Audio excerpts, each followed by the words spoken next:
This is the second CA for system software, the client server application here to update the files in the internet server. So I'm just going to compile the client here. And then client.c. That's fine.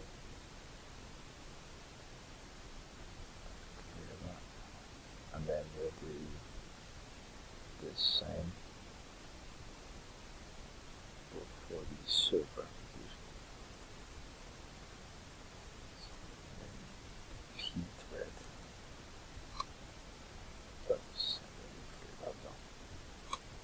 So now I'm just going to walk you through the file system, just to see how we're set up there. So you see now we have client and server here, the client.c and server.c. This is the log.txt file where the logs will go. This is users.txt. I'm just going to show you how the usernames are set up. So user is the username here and pass is the password, and then the second user, the user is called second and the password is called pass. So I'll show you the log file as well.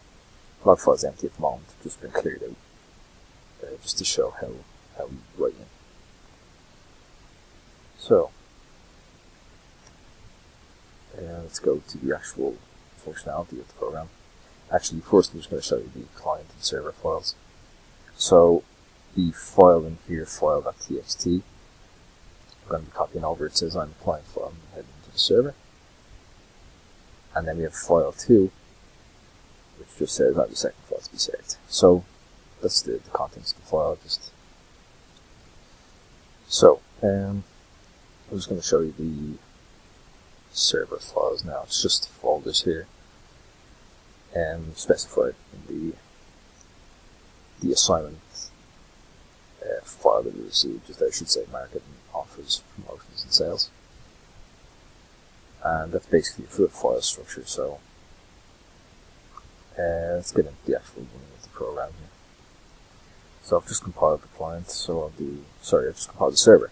So I'll do the server first. I'll do server. So the socket's created, the client's complete, and now we're just waiting for a connection from the client. So I'll do ./client over here.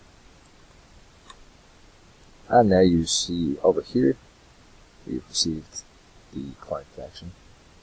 Just waiting on the username here. So first username I believe is just user. And password is pass.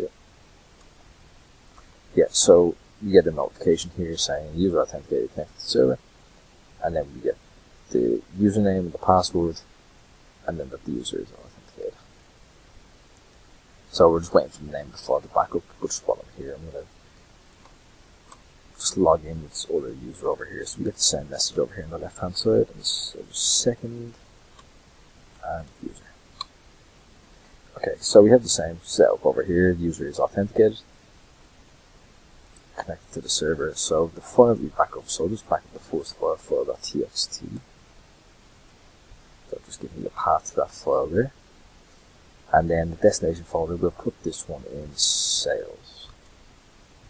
Yeah, so it doesn't start the transfer. It's only 48 bytes in the file, and the backup's complete. You see the same kind of data over here.